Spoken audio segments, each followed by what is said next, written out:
A thug mocked a royal guard, believing that the soldier would not dare to respond.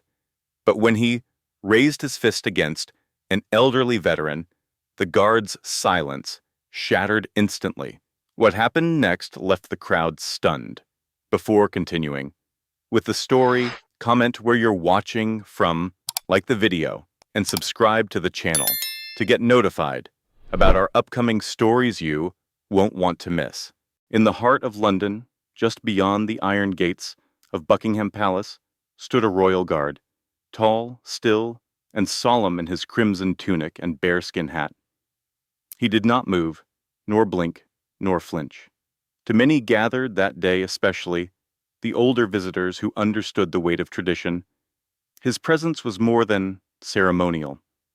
It was symbolic, a living reminder of discipline, duty, and quiet strength. There was something profoundly comforting in the way he stood, unwavering, untouched by distraction or noise. In a world that often feels noisy, uncertain, and constantly changing, that single figure offered something rare: stability. Some may see him as just a man in uniform, a tourist attraction. But to others, those who remember what it means to stand for something, he was a pillar of integrity. He didn't need to speak to command respect.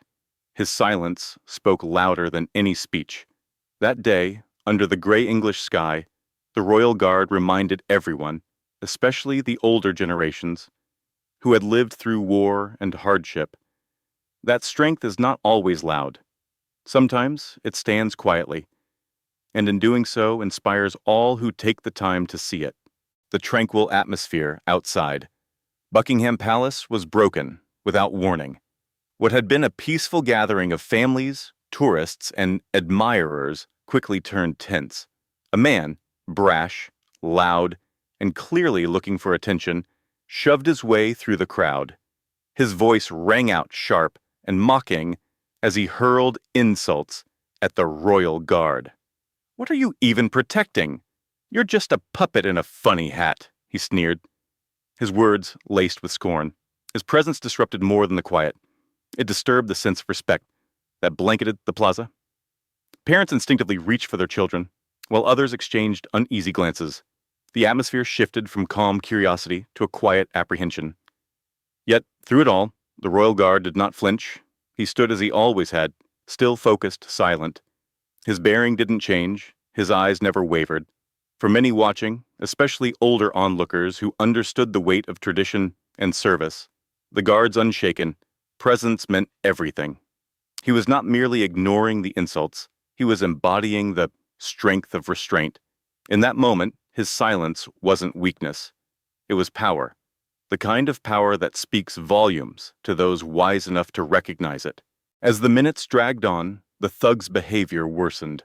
Like a predator circling its prey, he moved around the Royal Guard with growing aggression. His insults turned from mocking to vicious, his voice echoing through the plaza. He poked the guard's shoulder, then jabbed him harder, laughing as though it were a game. The crowd, now frozen in uneasy silence, watched in disbelief. And then, a final line was crossed. With a sweeping motion, the man knocked the guard's tall bearskin hat askew. The sound of gasps rippled through the onlookers. For many, especially those who understood military tradition, it felt like a violation of something sacred. Yet, astonishingly, the guard still didn't move. His posture remained exact, his expression unreadable, his silence absolute for older witnesses who had lived through decades of change. This display wasn't mere duty, it was something deeper. It was discipline forged through training and strength built on principle. While the thug sought to provoke, to shake him, to get a rise, the guard became a symbol of calm in the chaos. His stillness was no longer just part of his role. It had become a powerful statement, one that spoke directly to those who believe in dignity, decorum, and the quiet courage of restraint. Just when it seemed the crowd could no longer bear the rising tension, a quiet but commanding voice pierced the air. "That's enough." From among the onlookers stepped an elderly man, silver-haired, back straight, and eyes sharp with purpose. He was not loud, not angry, but carried himself with a calm dignity that needed no introduction. A veteran, without question. His presence shifted the mood, not with force, but with something deeper. Respect earned over a lifetime of service. He faced the thug without hesitation and said, "You don't understand what it means to wear that uniform. You see a statue. I see sacrifice." His words hung in the air like a quiet sermon. The thug scoffed and sneered, trying to belittle the older man, but the veteran didn't so much as blink. He stood his ground, not in defiance, but in honor, speaking for every soldier who had ever endured hardship in silence. For many in the crowd, especially older witnesses, his words stirred memories of family, of friends, of wartime service, and quiet valor. He wasn't just defending the guard, he was defending a legacy. And in that moment, his voice became the moral compass the entire plaza needed. And then it happened, the moment no one wanted to see. The thug, growing more aggressive by the second, raised his fist toward the elderly veteran. The plaza fell into stunned silence. For a heartbeat, time seemed to stop. Gasps rang out across the square. Parents shielded their children. Hands flew to mouths in disbelief. Some raised their phones, instinctively recording, though none knew what to expect. And then, like a crack of lightning, the royal guard moved. Breaking from his ceremonial stillness, his arm shot out with practiced precision, intercepting the blow midair. It was fast, clean, and deliberate. In one fluid motion, he stepped forward and positioned himself between the thug and the veteran, his imposing figure now a barrier of protection. The crowd exhaled their silence, giving way to murmurs of awe. For those who had questioned the purpose of a soldier who never spoke, they now understood. He was never there to entertain. He was there to protect. And he did so, with remarkable control, not with rage, but with strength, shaped by discipline. In that split second, he transformed from a symbol into a savior. And for the older generation, watching, it was a moment of honor restored. After what felt like an eternity of silence, the royal guard finally spoke. His words were few, but they carried the weight of generations. "That's enough," he said, steady, calm, and unwavering. There was no anger in his voice, no shouting, just quiet authority. And with that, he moved again, not in haste, but with controlled precision. In one seamless motion, he gripped the thug's arm and twisted it behind his back, guiding him firmly down to his knees. There was no cruelty in his actions, only purpose. The crowd, which had stood frozen, in anxious silence, suddenly erupted into applause. Some clapped softly out of respect. Others cheered, visibly moved by what they had witnessed.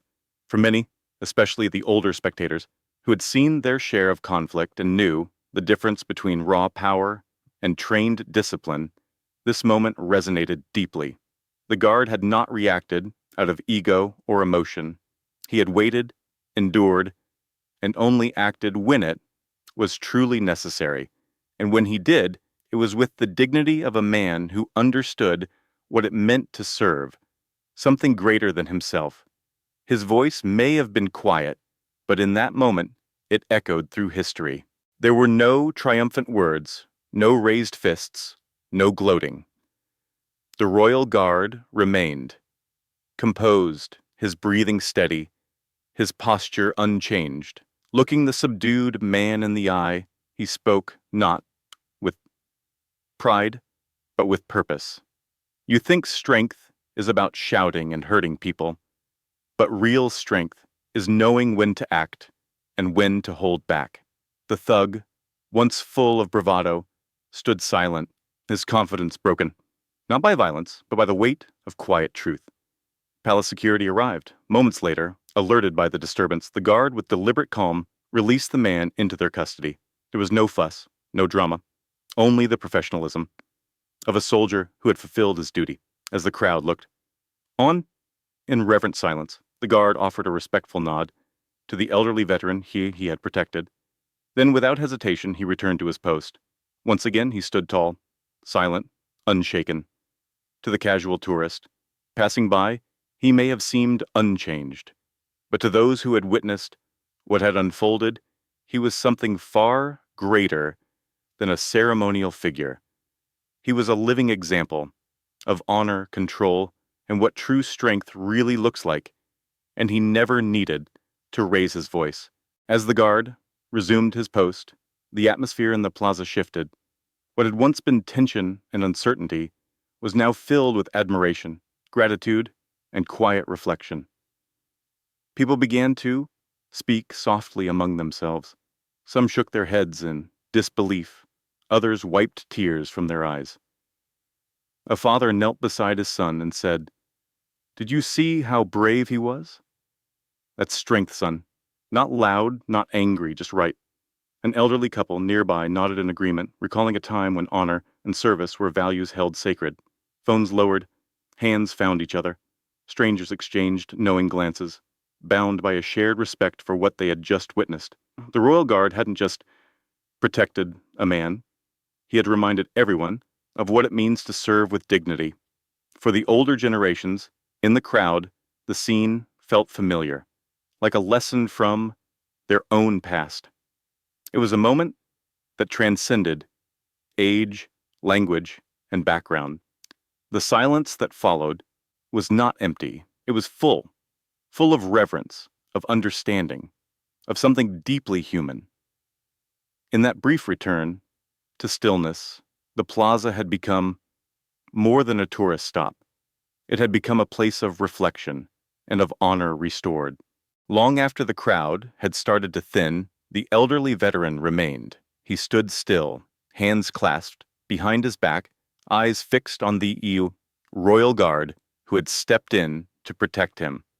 The moment replayed, in his mind, not just the interception of the punch, but the calm, deliberate way the guard had acted, never once losing composure. For the veteran, it brought back memories. He thought he had tucked away, of comrades who stood silently under pressure, of younger days spent serving, something greater than oneself. He had seen much in his lifetime, battles, hardship, and loss. But this moment felt different. It wasn't loud or grand. It was quiet, intentional. It was the kind of strength that those who've served recognize immediately. The strength of discipline, of duty, of choosing courage without ego. With a final glance at the soldier, the veteran's expression softened. He didn't need to say a word. The respect was mutual, deeply felt but unspoken. As he walked away, his steps felt lighter. He had come as a bystander. He left having witnessed something that stirred hope, a reminder that honor still lives on, passed quietly from one generation to the next. The events of that day left an imprint on all who witnessed them, not just because of the tension or the confrontation, but because of the quiet power that emerged in the face of disrespect. The Royal Guard, who had stood still for so long, had shown the world what true strength looks like. It wasn't loud or boastful. It wasn't violent or reactive. It was patient. It was calm. And when the moment came, it acted with purpose. For those who watched, especially the older generation, it served as a profound reminder that courage doesn't always shout. Sometimes it stands in silence. Honor doesn't demand attention. It simply does what is right. In an age where the loudest voices often drown out the wisest ones, the Guard's quiet intervention reminded us that real power lies in self-control, not aggression. He protected without pride. He acted without anger. And he returned to his post without applause. Yet to everyone who stood in that plaza, he became more than a soldier. He became a symbol of dignity, of duty, and of the kind of strength the world desperately needs more of today. A strength that speaks not through words, but through unwavering action.